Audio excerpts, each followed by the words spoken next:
Assalamualaikum warahmatullahi wabarakatuh. Yang terhormat Bapak Ibu dosen penguji uji kinerja. Perkenalkan, nama saya Ade Ali Usman, NIM 2503109001. Saya guru mata pelajaran Sejarah Budaya Islam di Madrasah Aliyah Negeri 3 Pandeglang, sekaligus mahasiswa PPG dalam jabatan batch 1 2025 LPTK YIN Ambon. Pada video ini saya akan membawakan materi dengan tema Gerakan Pembaharuan Dunia Islam, materi kelas 11 Madrasah Aliyah tahun pelajaran 2024-2025. Pada pembelajaran kali ini saya akan menggunakan metode PBL, Problem Based Learning. Selanjutnya, selamat menyaksikan video pembelajaran berikut. Assalamualaikum warahmatullahi wabarakatuh. Waalaikumsalam warahmatullahi wabarakatuh. Baiklah, sebelum mulai pembelajaran hari ini, marilah kita awali dengan membaca doa. Yang biasa memimpin doa, silahkan memulai berdoa. Baik, sebelum belajar kali ini kita berdoa dalam hati, kita mulai.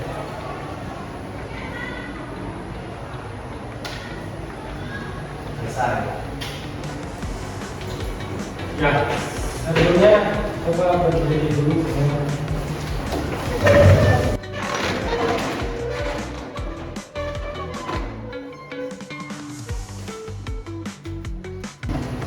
Cek kerapihan dulu ya.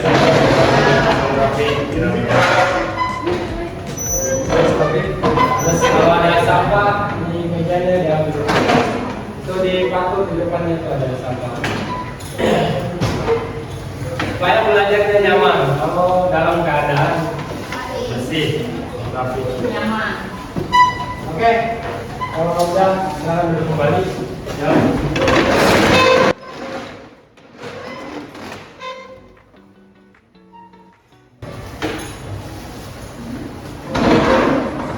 Selanjutnya, Bapak mau cek kehadiran untuk kelas 11 ya? Ya. Ada yang tidak hadir hari ini? Hadir.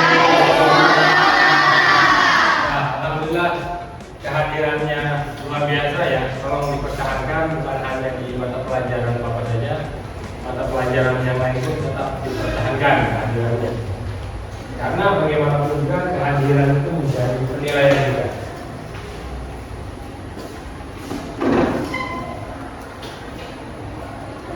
Sebelum kita mulai ke materi pembelajaran kali ini, Bapak ingin mengulas materi sebelumnya. Masih ada yang ingat materi? Ya, silakan. Materi pembukaan besar. Ada beberapa poin. Yang pertama, pembukaan besar. Ada faktor internal dan faktor eksternal. Faktor internal merupakan kebiasaan, perkembangan ekonomi, kemampuan pemimpinan dan fungsi. Faktor eksternal karena saling keterangan umum. Poin kedua, kejadian masa barat atas dunia Islam. Periode sejarah di mana negara-negara Eropa seperti Inggris, Prancis, dan Belanda melakukan sebagian besar wilayah Islam. Poin terakhir, munculnya gerakan pembaharuan Islam muncul sebagai respon terhadap kemunduran Islam dan pengaruh terhadap negara pada abad ke-18 dan 19. Ya, kasih apresiasinya Pak.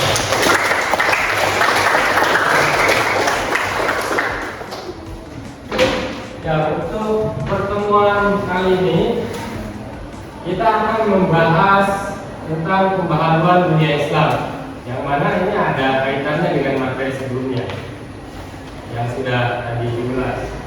Kemudian tujuan pembelajaran kali ini, yang pertama, peserta didik dapat menyusun konsep pembaharuan dalam Islam.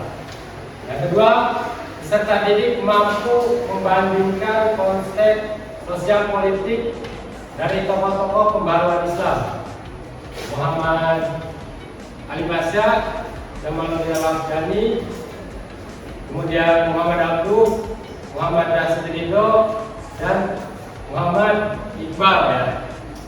Kemudian peserta didik juga mampu membandingkan dan menilai ide-ide pembaharuan Islam dari para tokoh pembaharuan Islam tadi yang Bapak sebutkan, Muhammad Ali Faza, Jamaluddin Al-Afghani, Muhammad Abdul, Muhammad Rasid Ridho, dan Muhammad Iqbal. Kemudian yang terakhir, peserta didik juga mampu mengidentifikasi nilai-nilai positif gerakan pembaharuan Islam dalam bidang kehidupan sosial, politik, budaya, dan pendidikan Islam. Nah, itu adalah tujuan pembelajaran kita hari ini. Untuk materi gerakan pembaharuan Islam, sebelum nanti Bapak membahas lebih jauh mengenai gerakan pembaharuan Islam, nanti Bapak akan menampilkan video di layar fokus ya. Nanti diperhatikan, ditonton, dan dianalisis. Jangan ada yang tidur. Nanti setelah menyaksikan, nanti kalau ada yang bertanya boleh bertanya. Oke, kita mulai.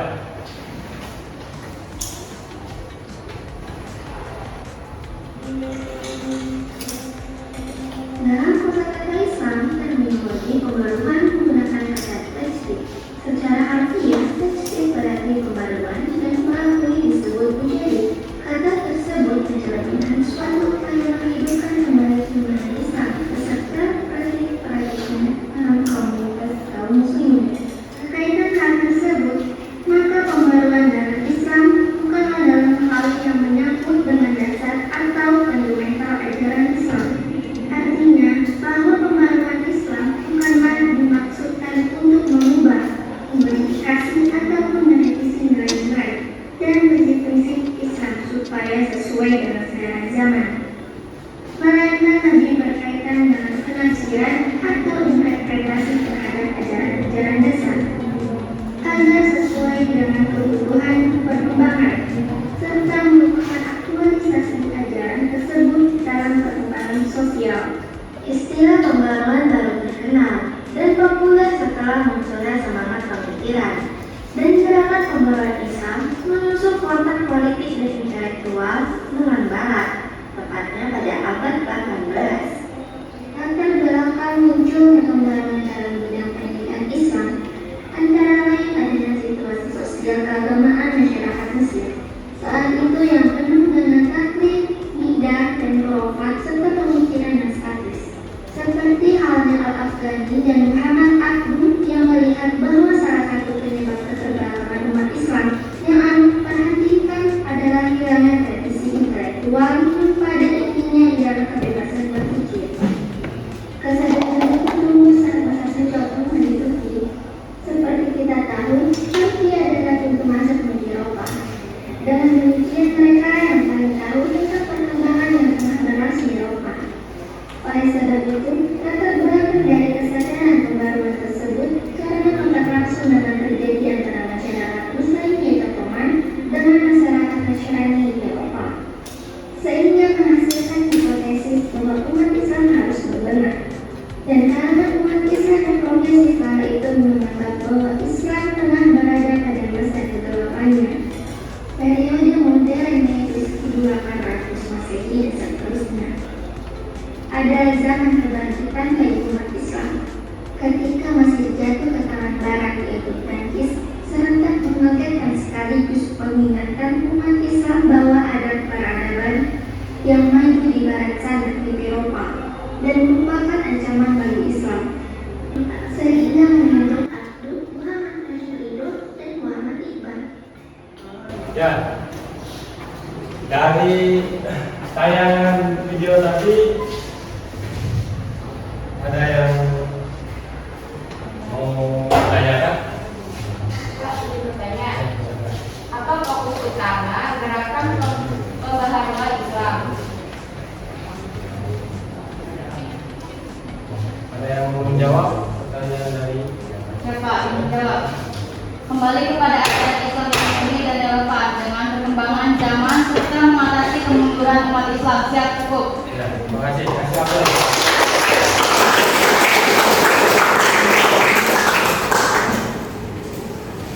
Selanjutnya ada lagi mungkin yang bertanya? Baik, izin bertanya. Bukan satu faktor internal penyebab munculnya gerakan pembaruan. Faktor internal munculnya gerakan pembaruan. Ada yang mau menjawab pertanyaan ini? Dijawab. Adanya kesadaran akan kemunduran ilmu pengetahuan dan kepercayaan di kalangan umat Islam. Ya, kasih apresiasi dong.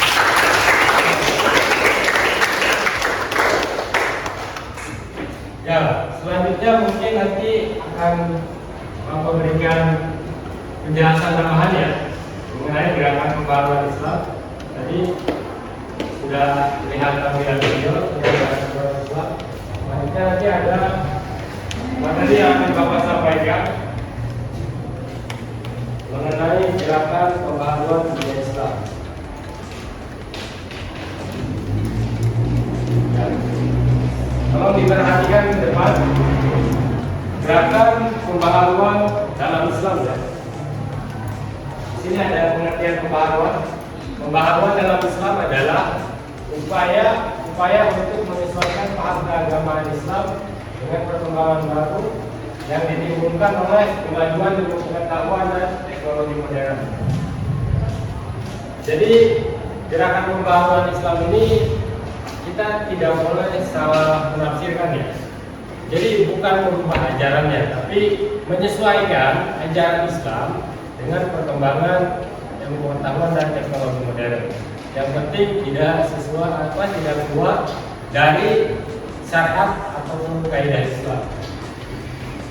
Kemudian dalam bahasa Arab, gerakan pembaharuan disebut tajdid ya. Secara harfiah, tajdid itu berarti pembaharuan dan pelakunya atau orang yang melakukan pembaharuan disebut mujaddid. Kemudian gerakan pembaharuan dalam Islam merujuk pada upaya usaha yang dilakukan oleh para ulama dan pemikir muslim untuk memperbaharui dan mereformasi pemahaman dan praktik Islam agar sesuai dengan tuntunan zaman tanpa meninggalkan prinsip-prinsip dasar agama. Pemahaman ini bertujuan untuk menjadikan Islam relevan dan dinamis di tengah perubahan kondisi sosial politik dunia. Tadi itu yang awal Bapak jelaskan bahwa pembaharuan Islam ini sangat diperlukan karena ketika materi sebelumnya yang berkaitan dengan kemunduran umat Islam, ketika tidak ada lagi kekuasaan Islam setelah Daulah Utsmani, maka terjadi kemunduran di kalangan umat Islam. Oke, selanjutnya biografi tokoh-tokoh pembaharuan dalam Islam ya. Ada beberapa tokoh pembaharuan dalam Islam yang tadi awal pastikan. Ada Muhammad Ali Pasha, kemudian ada Jamaluddin Al-Afghani, terus siapa lagi? Muhammad Abduh ya, Muhammad Yasir Ridho dan Muhammad Iqbal. Ya, nanti akan Bapak bahas satu persatu biografi singkatnya mengenai tokoh-tokoh pembaharuan tersebut. Ya, yang pertama adalah Muhammad Ali Pasha. Muhammad Ali Pasha lahir di bulan Januari tahun 1795 di kawalan Bania Yunani dekat pantai Macedonia dan meninggal di Mesir tahun 1549. Negeri ini telah menjadi bagian dari negara Daulah Utsmani sejak ditaklukkannya oleh Sultan Muhammad II Al-Fatih pada tahun 857 Hijriah atau 1453 Masehi, dan baru dapat menguasai diri dari kekuasaan Istanbul pada tahun 1245 Hijriah atau 1829 Masehi. Ayah dari Muhammad yang selanjutnya Muhammad Rashid Ridho. Muhammad Rashid Ridho dilahir di Kalamun ya, di Kalamun, Tripoli, Suriah, Madinah tahun 1282 Hijriah atau 23 September 1865 Masehi. Nama lengkap Muhammad Rashid bin Ridho bin Samsudin bin Bahamuddin Al-Kalamuni dia dilahirkan dan dibesarkan di lingkungan keluarga terhormat dan beragama. Nah, Sutito memulai pendidikan dengan membaca Al-Quran, menulis, berhitung di kampungnya itu Kalamun Surya. Terakhir, Muhammad Iqbal. Muhammad Iqbal ini terlahir di Sialkot ya, Punjab, India, 9 November tahun 1877. Leluhurnya termasuk dari kalangan sastra Brahmana dari Kashmir yang telah memeluk agama Islam sekitar pejabat sebelum Muhammad Iqbal lahir. Keluarganya memang berasal bukan dari Islam, tapi ketika dia lahir orang tuanya sudah masuk Islam. Muhammad Iqbal berkelana belajar ke Eropa selama 3 tahun, mulai dari Cambridge bersama seorang filosof William J.F. Taylor, kemudian di Jerman juga sama di Edinburgh, dan terakhir di Inggris. Jadi kiprah Muhammad Iqbal ini walaupun dia orang India, dia belajar banyak ilmu pengetahuan di Eropa.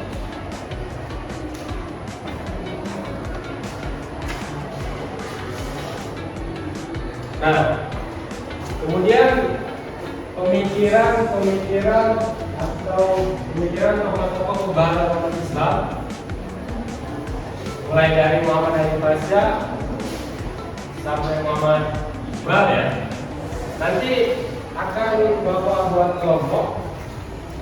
Namun sebelum Bapak buat kelompok, mungkin ada yang mau bertanya dari yang biasa. Silakan.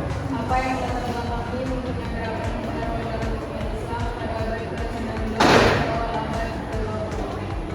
Ya, terima kasih atas pertanyaannya. Yang menjadi latar belakang munculnya gerakan pembaruan dunia Islam pada awal abad ke-19 ya, atau di awal abad ke-20. Yang pertama adanya kesadaran dan kemunduran politik, ekonomi, dan ilmu pengetahuan di kalangan Islam. Tadi itu setelah mengalami kemunduran terjadi kejumudan di kalangan umat Islam. Tidak lagi semangat ilmu pengetahuannya, tidak lagi seperti masa Daulah Umayyah, Abbasiyah ataupun Utsmaniyah. Yang kedua, munculnya penjajahan Barat di wilayah Muslim yang menimbulkan frustasi dan keinginan untuk bangkit. Tadi itu banyak negara-negara Eropa yang melakukan ekspansi ke wilayah-wilayah Islam karena mereka lebih dulu melakukan pembaharuan. Namanya kalau di Eropa itu Renaissance, kebangkitan kembali bangsa Eropa. Mereka itu memulainya ketika Islam mengalami kemunduran dengan banyak mengambil teori-teori atau ilmu pengetahuan yang ditemukan oleh tokoh-tokoh ilmuwan Islam yang mereka harus. Dan yang ketiga, adanya pemikiran dan gagasan dari tokoh-tokoh pembaharu dunia Islam seperti tokoh-tokoh yang tadi Bapak jelaskan biografinya ya. Ada lagi yang bertanya? Mari bertanya. Ya, silakan. Siapa saja tokoh gerakan pembaruan Islam? Ya, tokoh-tokoh gerakan pembaruan Islam tadi kan sudah dilihat ya. Ada Muhammad Ali Pasha, Jamaluddin Al-Afghani, kemudian Muhammad Abduh, Muhammad Nasruddin dan Muhammad Iqbal.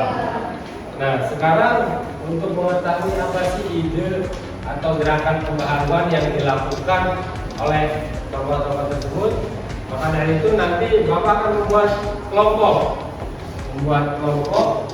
Ada 5 tokoh ya, kita buat 5 kelompok. Dan sudah disediakan terbaru atas. Berdasarkan program ini ada bersama nama. Kalian yang melihatnya, biar programnya akan berjalan terus sampai habis semuanya. Apa yang sudah juga. Kalian ambil nomor di situ. Kalau kalian ambil, silahkan digantikan.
Kelompok 1 ya. Kelompok 1 sudah siap, hasil diskusinya sudah ada. Nah, silakan nanti perwakilan aja satu orang presentasi dari kelompok 1 dulu. Silakan sambil berdiri biar teman-temannya ya. Yang lain karena waktu diskusinya sudah selesai, perhatikan di kelompok 1.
Terima kasih selanjutnya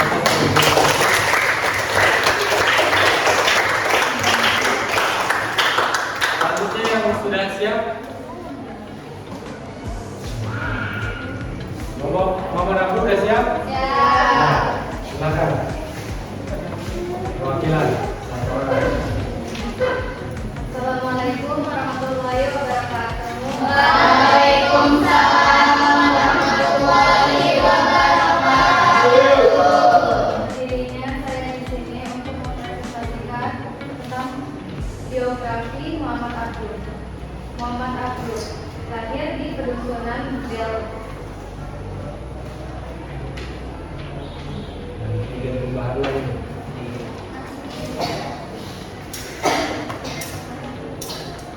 Pemikiran tokoh Muhammad Abdul. Reformasi pendidikan.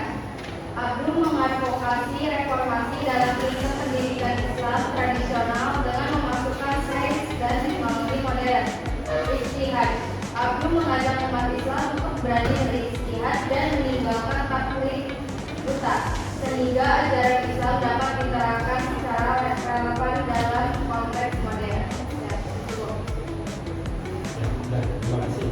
Mungkin dari tadi yang sudah dijelaskan oleh beberapa kelompok, ada pertanyaan, mungkin bisa langsung ditanyakan ke kelompok yang membahasnya. Silakan. Bertanya, apa yang dimaksud dengan ijtihad yang ditetapkan oleh Muhammad Abdul? Nanti jawabnya kami. Ya, bagian menjawab. Jawabannya itu penafsiran kembali ajaran Islam sesuai dengan konteks dan kebutuhan zaman. Maka cukup. Kelompok lain ada yang ingin bertanya? Ya, jadi banyak. Apa salah satu dampak kongres dari gerakan pembangunan di bidang pendidikan? Dijawab ya, pendirian sekolah-sekolah modern yang menggabungkan ilmu agama dan umum.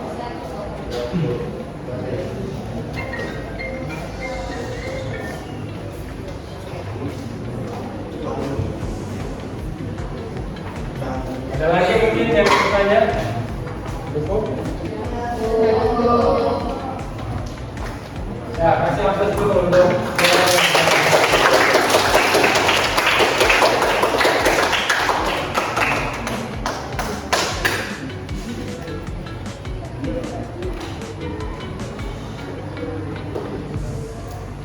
Ya, tadi sudah dijelaskan mengenai ide-ide gerakan pembaruan Islam yang dilahirkan oleh tokoh-tokohnya ya. Selanjutnya ada yang mau menyimpulkan? Siapa yang menyimpulkan? Ya, silakan.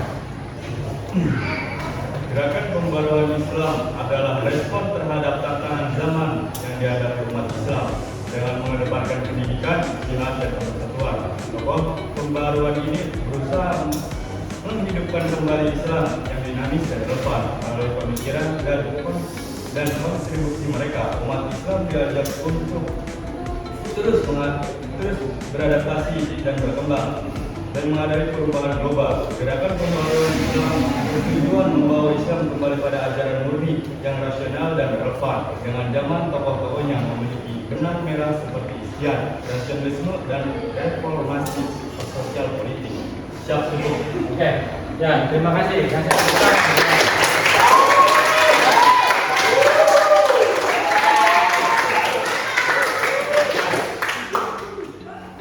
Tadi sudah kita bahas mengenai apa itu gerakan pembaruan Islam, kemudian biografi dari tokoh-tokoh gerakan pembaruan Islam sampai ide-idenya tadi ya, pembaharuan yang dilakukan oleh tokoh-tokoh pembaruan Islam yang menjadi semangat juang, bahkan seperti yang dilakukan oleh Jamaluddin Al-Afghani dan Muhammad Ali, itu bukan hanya sebagai contoh di pembaharuan di negaranya, tapi banyak negara-negara lain termasuk Indonesia itu pemikirannya banyak yang digunakan oleh negarawan-negarawan yang ada di seluruh dunia untuk melakukan pembaharuan baik di bidang politik, sosial ataupun ekonomi. Untuk pembahasan kali ini bisa dipahami? Ya. Paham semua ya? Nah, kalau memang sudah paham, Bapak ada tugas kerja yang harus kalian kerjakan. Nanti Bapak beri waktu. Kan tadi sudah paham materinya. Untuk pemahaman kalian ketika mempelajari gerakan pembaruan Islam, ini nanti silakan diisi. Nanti Bapak kasih waktu, kemudian nanti dikumpulkan lagi. Jangan lupa dikasih nama ya.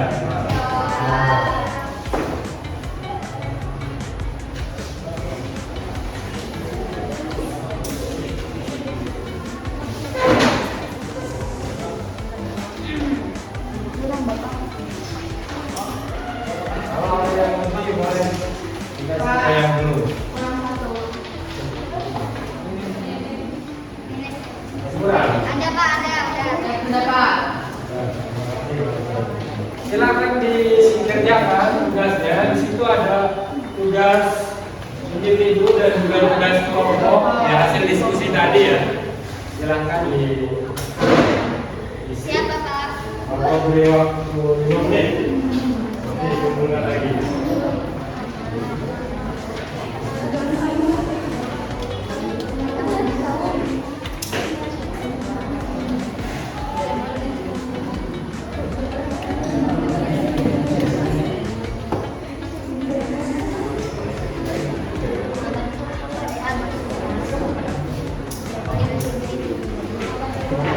Ya, waktunya sudah habis ya. Bentar Pak.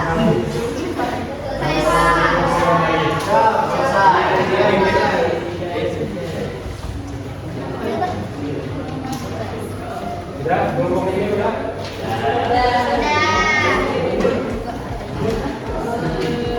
Kelompok ini juga sudah.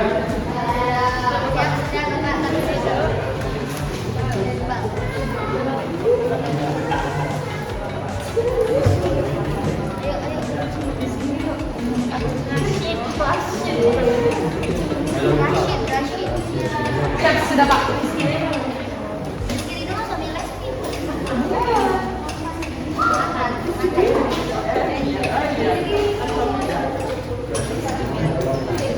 Oke, terima kasih sudah mengerjakan dari tugas kerjanya ya. Mungkin pertemuan kali ini dicukupkan dulu ya. Sebelum nanti Bapak tutup, marilah kita bersama-sama mengucap hamdalah.